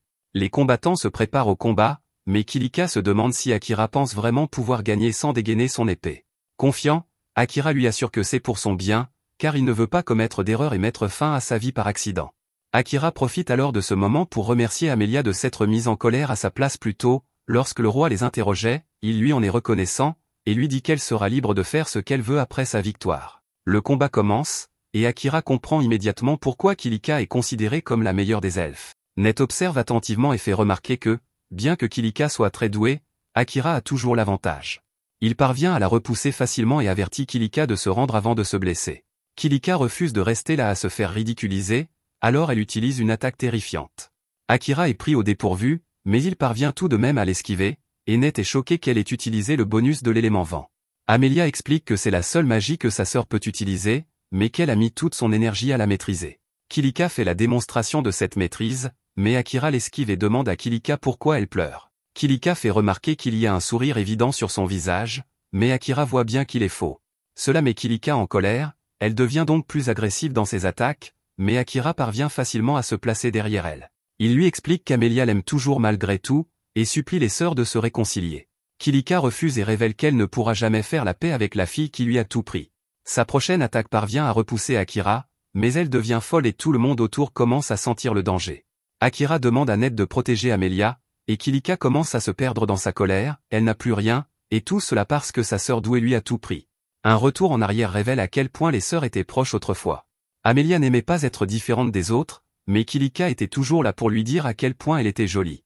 Un jour, les capacités d'Amelia ont été évaluées, et quelque chose d'étonnant a été découvert, il s'avère qu'Amelia est une médium, comme celle dont on n'entend parler que dans les légendes. Un médium est un messager des dieux qui peut plier le monde à sa volonté si ses pouvoirs sont éveillés. Bien sûr, les elfes étaient ravis d'apprendre cela, car cela aiderait énormément le royaume, cependant, c'est ce jour-là que tout le monde a cessé de s'intéresser à Kilika. À cause de cela, Kilika refuse de s'arrêter tant qu'elle n'aura pas tout repris. Le pouvoir de Kilika devient vraiment incontrôlable, alors Liam donne à Amelia quelque chose pour sauver sa sœur. À ce moment-là, le roi est stupéfait quand il voit ce que fait Amelia, elle a pris une branche de l'arbre sacré, qui possède des pouvoirs purificateurs. Les pouvoirs de la branche sont utilisés sur tout le monde, et Kilika est découragée de voir que son sortilège d'hypnotisation est en train de se défaire. C'est terrible pour elle, car elle croit qu'elle est en train de tout perdre à nouveau, elle suppose qu'Amelia essaie de tout lui prendre une deuxième fois, alors elle sombre dans la folie. Liam essaie de lui expliquer qu'elle se trompe, mais cela ne sert à rien, son attaque la plus puissante a déjà été lancée, et Akira se rend compte qu'il ne peut pas l'esquiver, car les personnes derrière lui seraient blessées. Au lieu de cela, il invoque sa magie de l'ombre et lui ordonne de tout dévorer.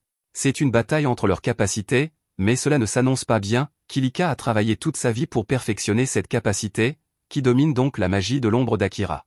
Soudain, les choses prennent une tournure sombre lorsque l'ombre d'Akira devient beaucoup plus forte. Elle commence à gagner la bataille, mais elle est également sur le point d'effacer Kilika de l'existence. Akira ne veut pas la tuer, alors il change immédiatement de plan et ordonne à l'ombre de le dévorer à la place. Son ombre fait exactement ce qu'il lui demande, et Akira est recouvert de sa lueur sombre. Ned a vu beaucoup de choses au cours de sa vie, mais il n'a aucune idée de ce qu'Akira vient de faire. Il suppose qu'il s'agit d'une sorte de bonus élémentaire d'ombre, mais il devient rapidement évident qu'il s'agit de quelque chose de complètement différent. Kilika tente d'attaquer une nouvelle fois, mais cette fois-ci, Akira la repousse facilement tout en annulant sa magie.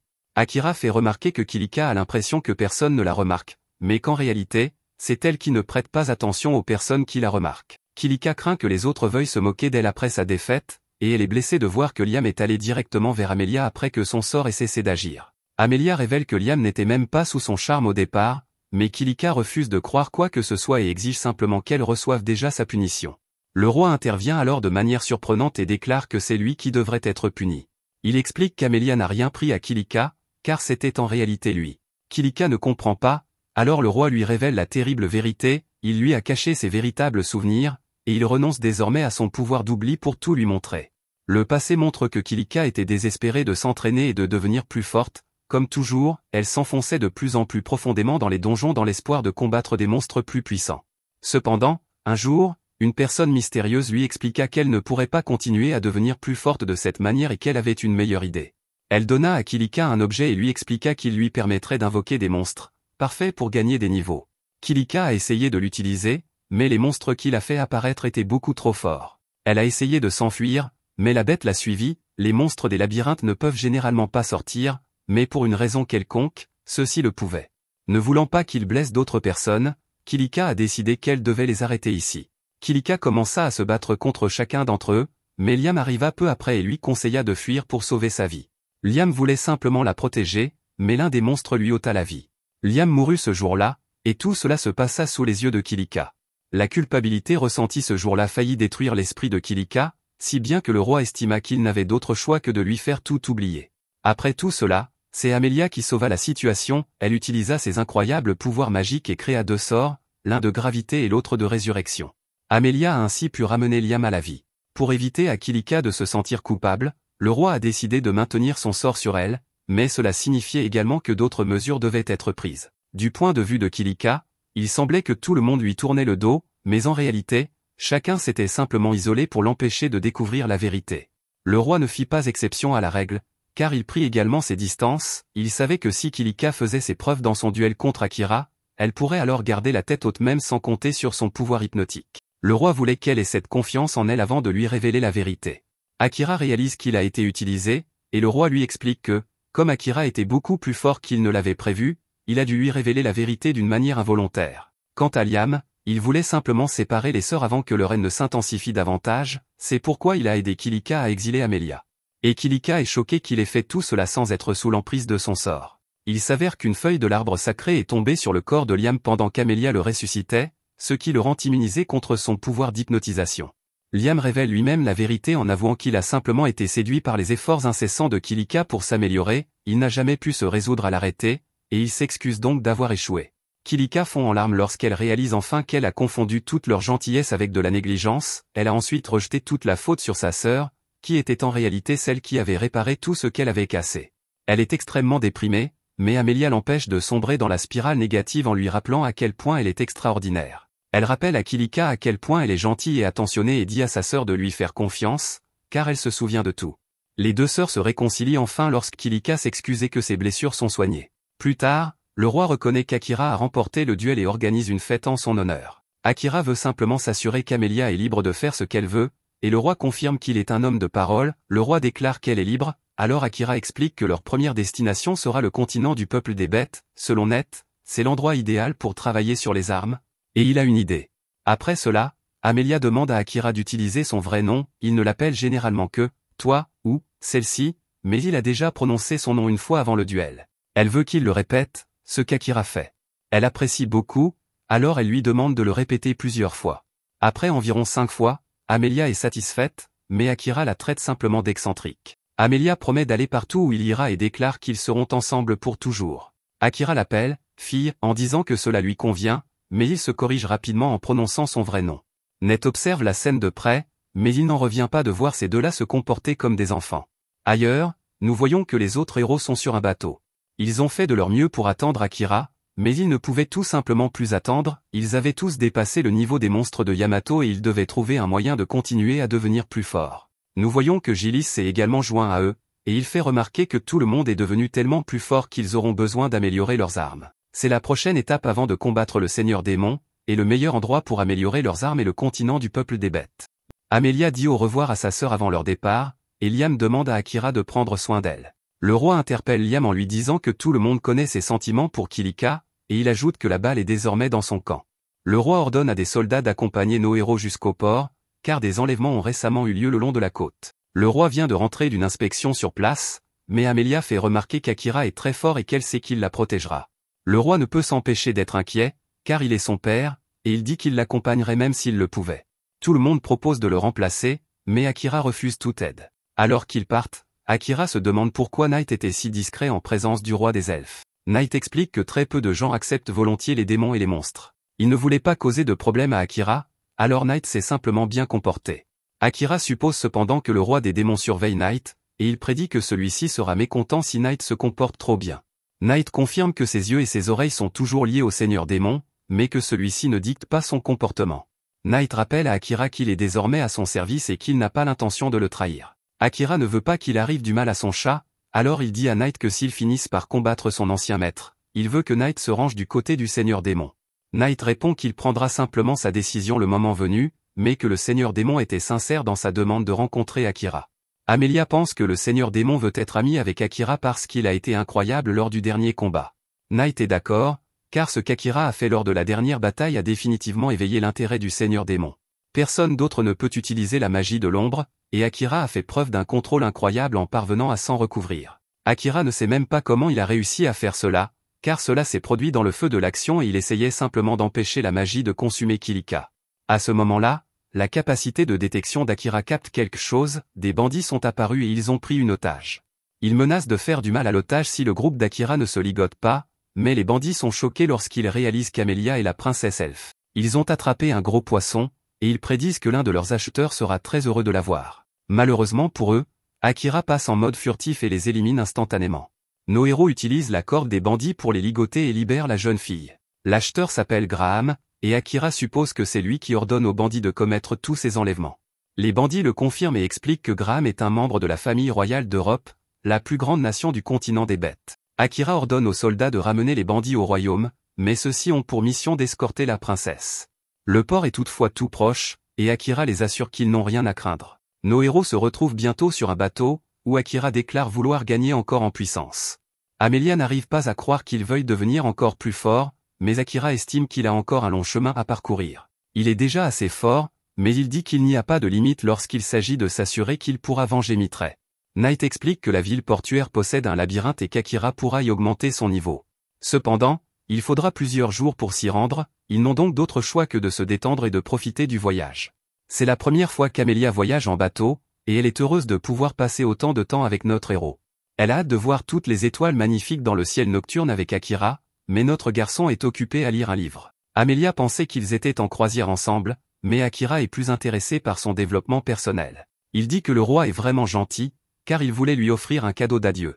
Akira a demandé des livres, alors le roi lui en a donné quelques-uns provenant de sa bibliothèque royale. Amelia est agacée, alors elle traite Akira et son père d'imbéciles, mais notre héros Akira ne prête aucune attention à ses paroles. Peu après, le groupe arrive à Bérut, le continent du peuple des bêtes. Amelia est toujours extrêmement agacée parce qu'Akira a passé tout le voyage à lire. Au port, Akira remarque que tous les travaux pénibles sont effectués par des humains. Alors qu'ils entrent dans la ville, un groupe de bêtes dit à Akira de laisser l'elfe et de dégager. Ces types se montrent très agressifs quand Akira refuse d'obéir, et ils lui font remarquer qu'un humain chétif n'a aucune chance contre des hommes bêtes comme eux. Akira comprend rapidement que les humains sont méprisés ici, et qu'il va devoir donner une leçon à ces types. Les hommes bêtes ont l'intention de l'enterrer vivant, mais il est trop tard, car Akira a déjà activé sa magie de l'ombre. Heureusement pour eux, Akira fait preuve de clémence et se contente de les aveugler pendant un instant. Leurs yeux sont recouverts par son ombre, alors Akira dit calmement à son groupe qu'ils peuvent passer maintenant. Amelia n'a même pas compris ce qui s'est passé, et Akira est surpris qu'elle n'ait pas pu percevoir son pouvoir. Akira sait qu'il aurait pu faire disparaître ces types de la surface de la Terre, mais il ne voulait pas causer de problème sitôt après son arrivée. Alors qu'il traverse la ville, Amelia remarque que tout le monde a peur de Knight. Knight explique que sur ce continent, les chats noirs sont craints et méprisés. Après le dîner, Amelia examine leur situation pour dormir et détermine qu'ils n'ont vraiment besoin que d'un seul lit. Akira, qui ne comprend pas, fait remarquer qu'ils en ont deux, donc qu'il devrait les utiliser tous les deux. Knight est cependant beaucoup plus doué pour lire l'ambiance, alors il dit aux autres qu'il va sortir un moment. Akira ne comprend pas pourquoi, mais Amelia remercie leur ami félin de partir. Amelia va prendre une douche et, à son retour, elle constate qu'Akira s'est déjà endormi.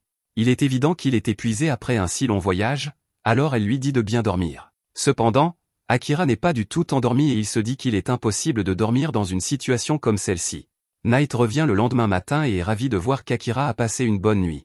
Akira est choqué car il n'avait pas réalisé qu'Amelia avait dormi dans le même lit que lui, mais Knight a des choses plus importantes à discuter. Il dit aux deux de s'habiller car un visiteur va bientôt arriver. Ce visiteur est un forgeron nommé Crow, et Knight a fait appel à ses services la nuit précédente. Crow dit qu'il a été convoqué par Knight, le cauchemar d'Adlia, et qu'il n'avait donc pas d'autre choix que de venir. Knight explique que s'il leur a proposé de venir sur ce continent, c'est uniquement pour Crow, car c'est le plus grand forgeron du monde. Akira montre son épée à Crow, qui se met alors au travail. Ses talents de déduction lui permettent de comprendre qu'Akira l'a trop utilisé dans le grand labyrinthe de Cantonin, et Amelia est stupéfaite qu'il ait pu le deviner rien qu'en regardant l'épée. Akira veut juste savoir s'il peut la réparer, et Crow lui assure que oui.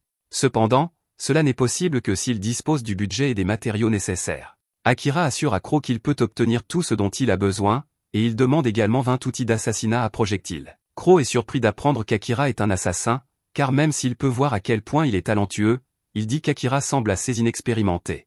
Pour cette raison, Crow doute qu'Akira soit capable de faire bon usage des armes qu'il forge. Amelia est insultée pour Akira, mais Akira est plutôt d'accord avec lui. Knight fait remarquer que Crow s'y connaît un peu en matière de combat, car bien qu'il soit désormais forgeron, il a autrefois fait partie du dernier groupe de héros. Cela choque énormément nos héros, mais Crow n'est pas intéressé par la discussion. Il donne simplement à Akira une liste des matériaux dont il a besoin pour réparer l'épée et forger les outils qu'il a demandés. Il indique également le coût total et repart avec l'épée d'Akira. Knight admet que Crow est quelqu'un d'assez froid, mais il assure à Akira qu'il est le meilleur forgeron vivant. Il est également digne de confiance, et il n'y a pas de meilleure personne à qui confier son épée.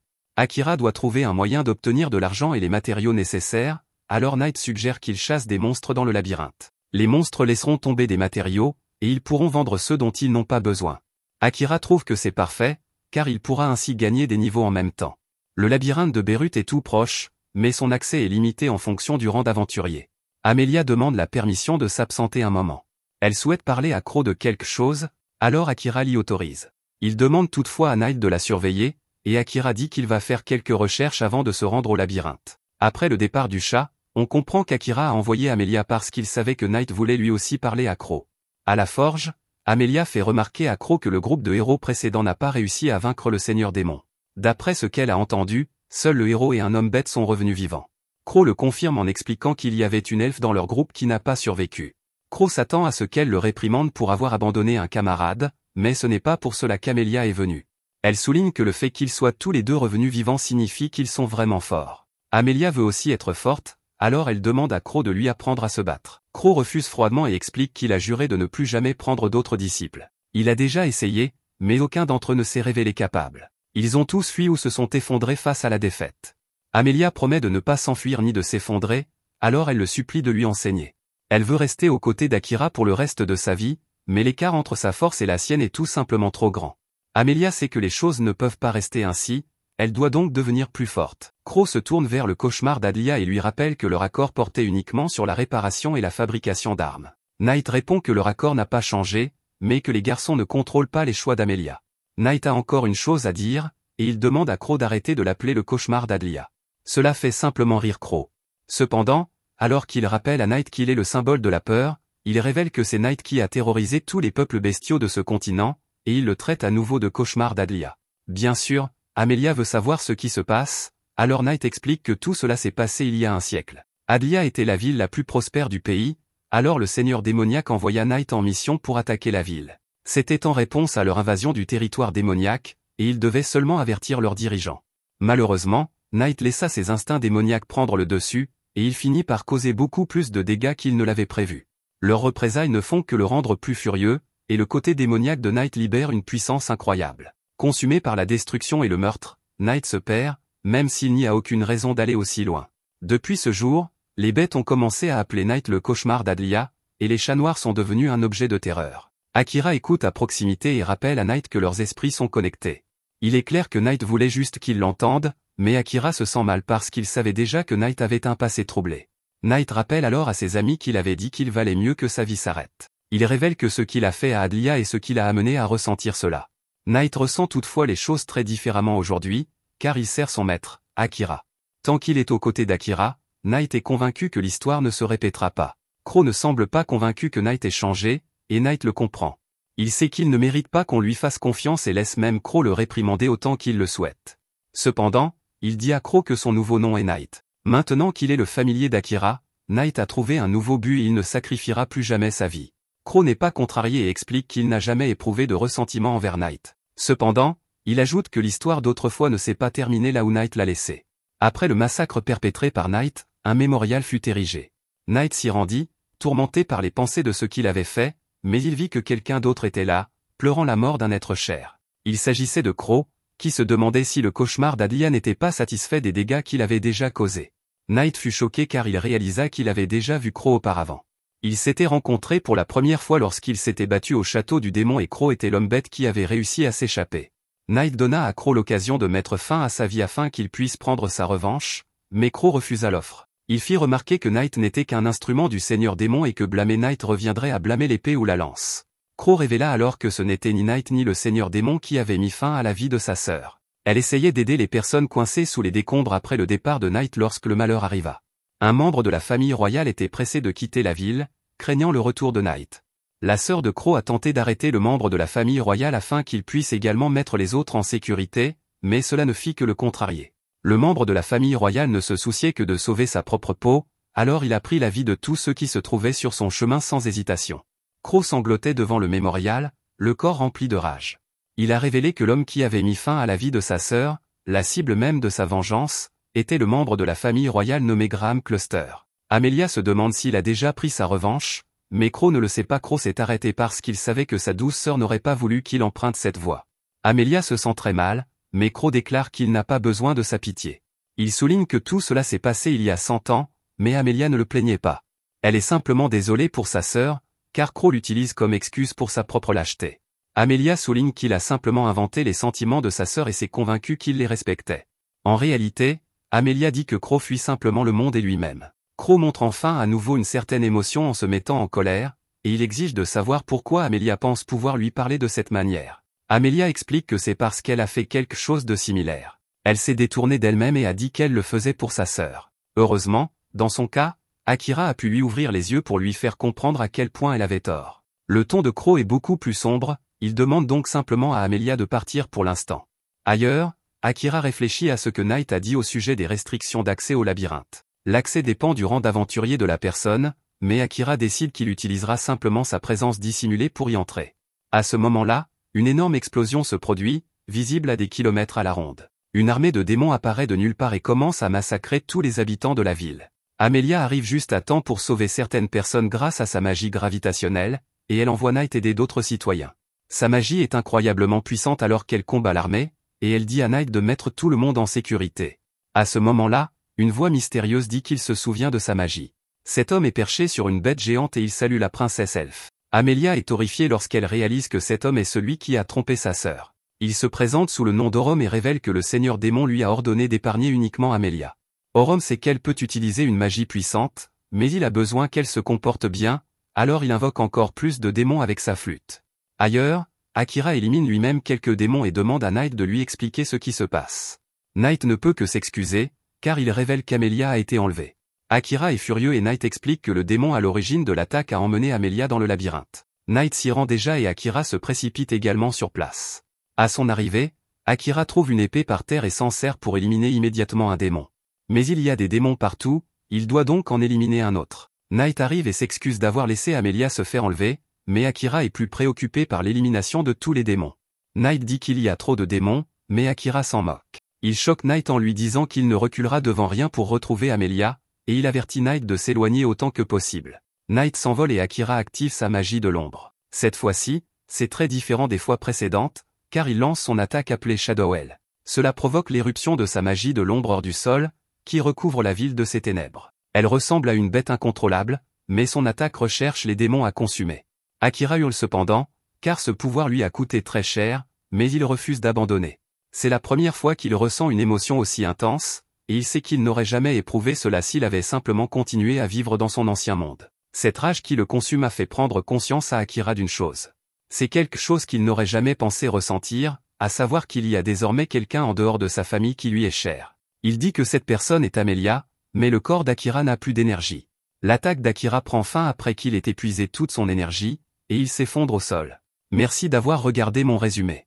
N'oubliez pas d'aimer la vidéo.